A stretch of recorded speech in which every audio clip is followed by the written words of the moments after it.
là, cette tête. Oh là là. Ouais, bah allez, c'est pas grave. Pour les effets spéciaux, on appellera Spielberg, c'est pas grave.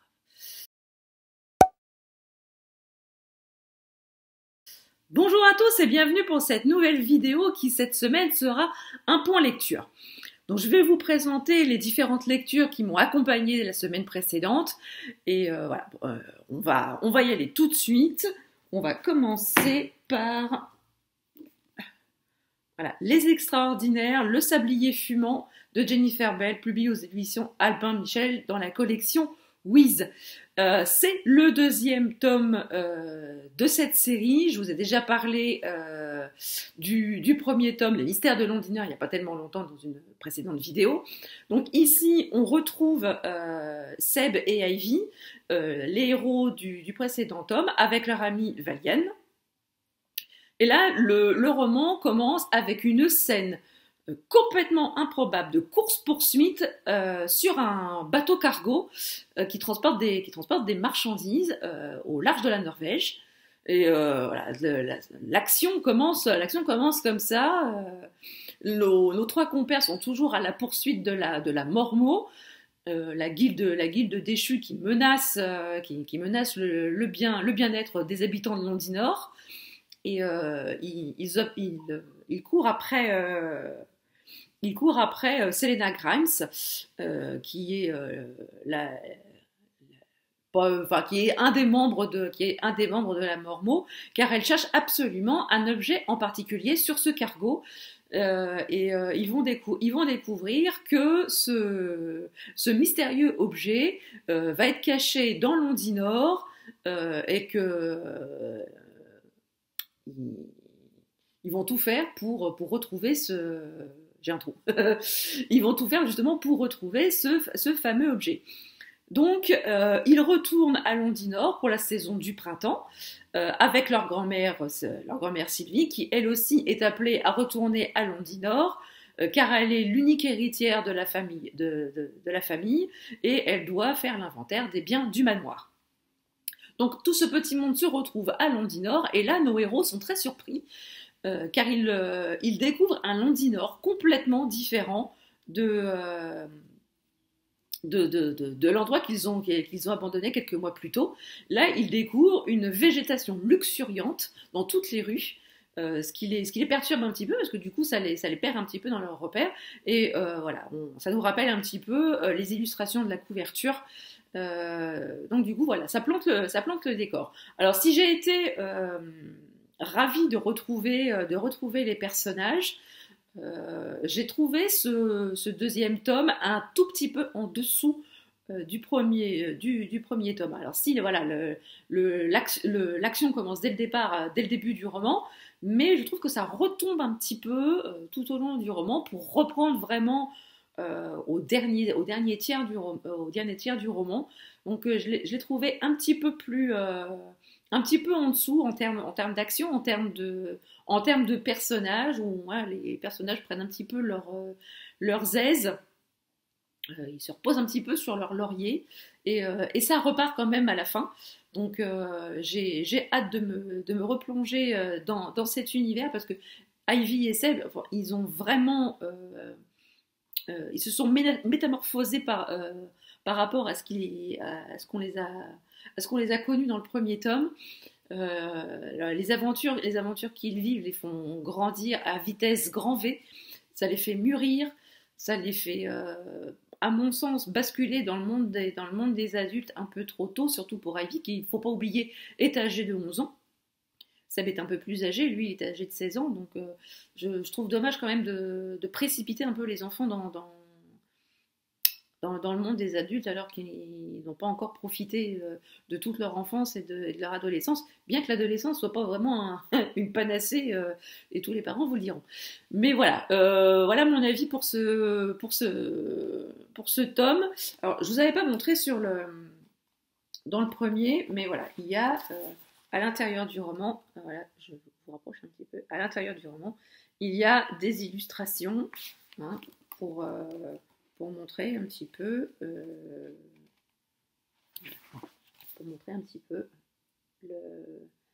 pour scénariser un petit peu ce qui se passe dans le roman, ce que je trouve assez sympa.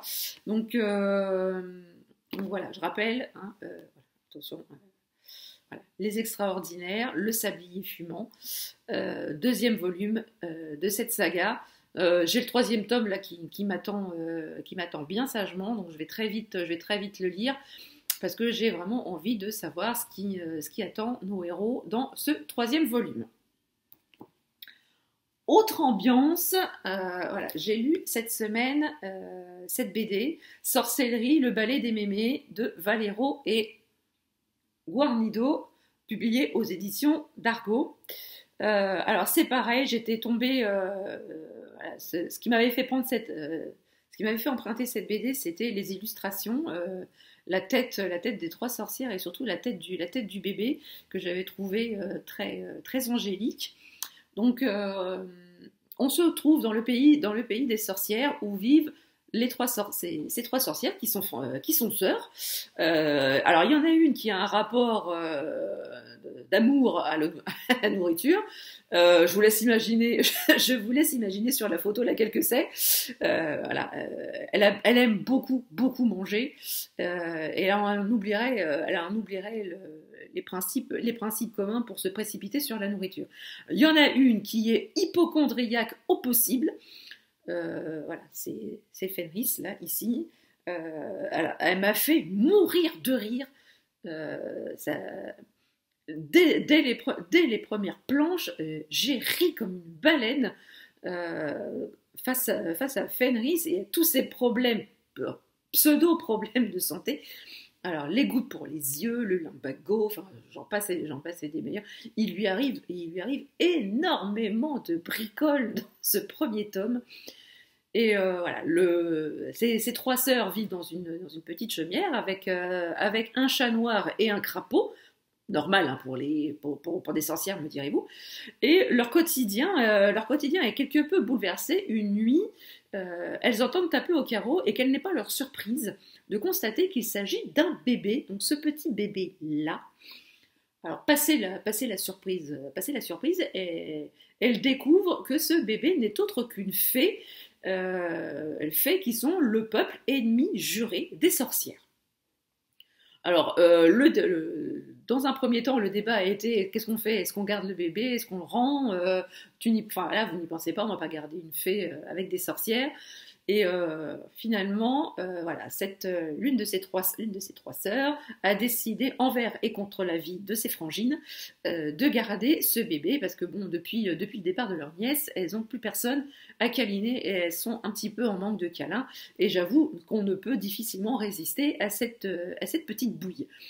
Donc évidemment, voilà, elles vont adopter ce petit bébé qu'elles vont prénommer Hazel. Et voilà, l'histoire raconte comment elle arrive dans cette fratrie et ce qui va se passer. Voilà, on plante un petit peu le décor. Donc du coup, cet album est le premier de la série et il se lit mais très très très vite. J'ai lu cette BD en même pas 1 heure. Je trouvais que ça passait très très vite, tellement j'ai ri, tellement voilà, on tourne les pages parce qu'on veut savoir la suite.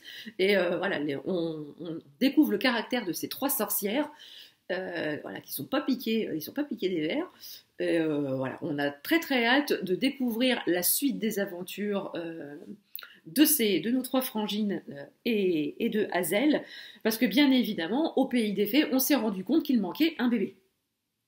Donc toute la suite, je pense, de la série va tourner autour de la recherche de ce bébé et de la cohabitation entre ce bébé fée et ces trois sorcières. En tout cas, voilà, je regrette pas du tout cet emprunt. J'ai beaucoup ri et j'ai beaucoup aimé les dessins. D'ailleurs, je vais vous montrer les planches du début, toujours. Voilà, pour éviter de... Voilà. Surtout, voilà.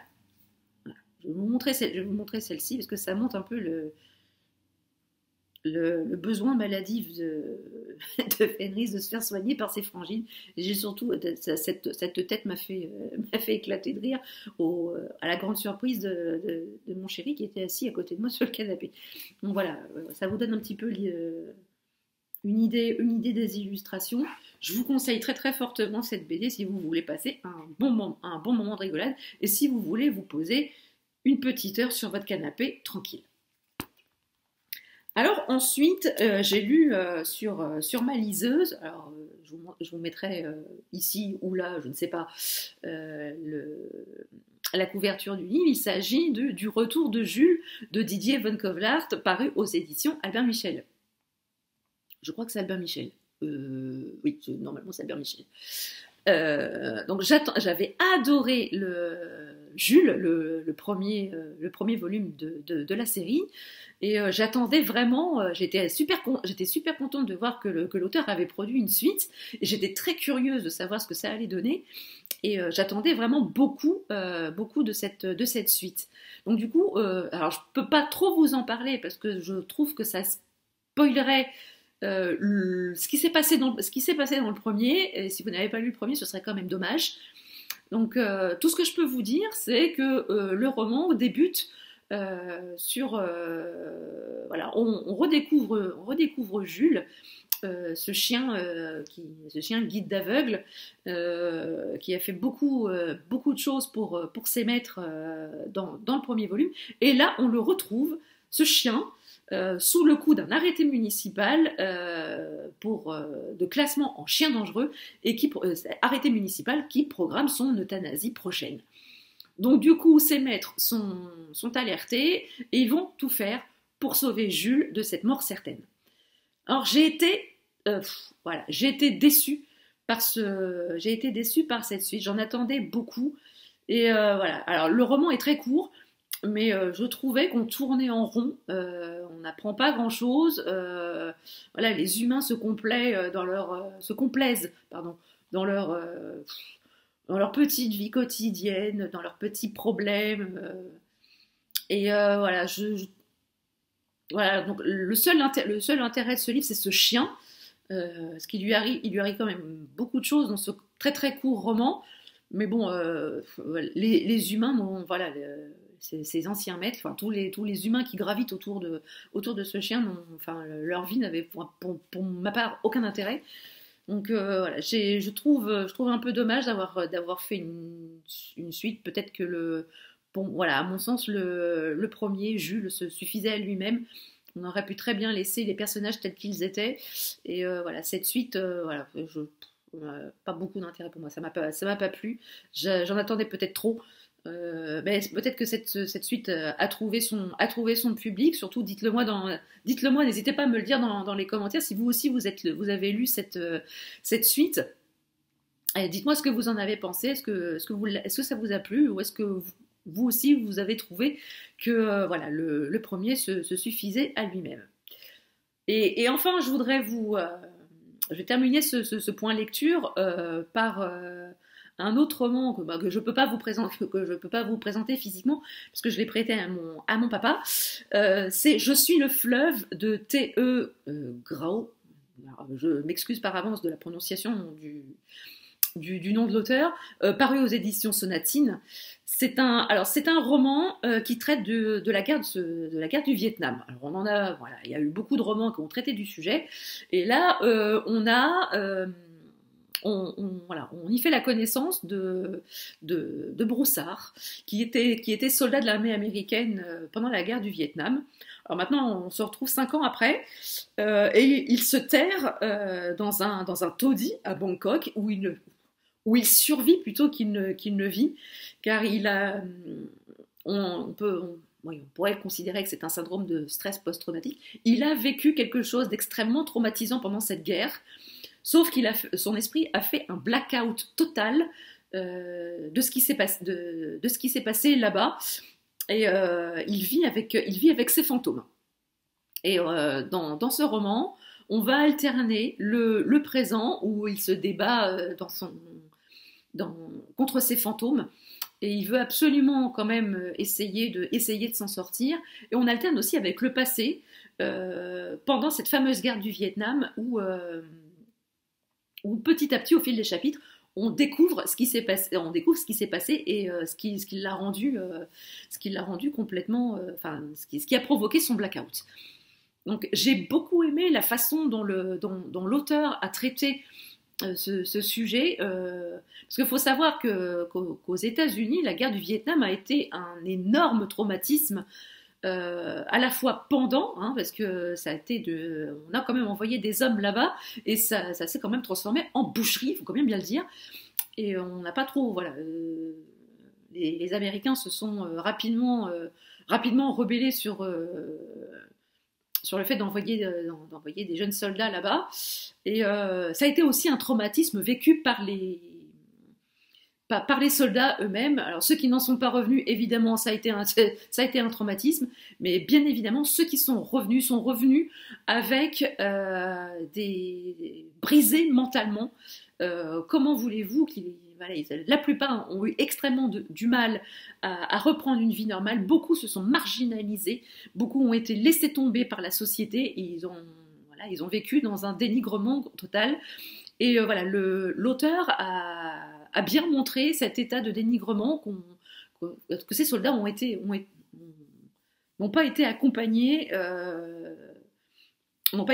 psychologiquement à leur retour, alors que ça a été quand même, je pense que ça a été quand même le premier cas de stress post-traumatique enregistré après un conflit armé.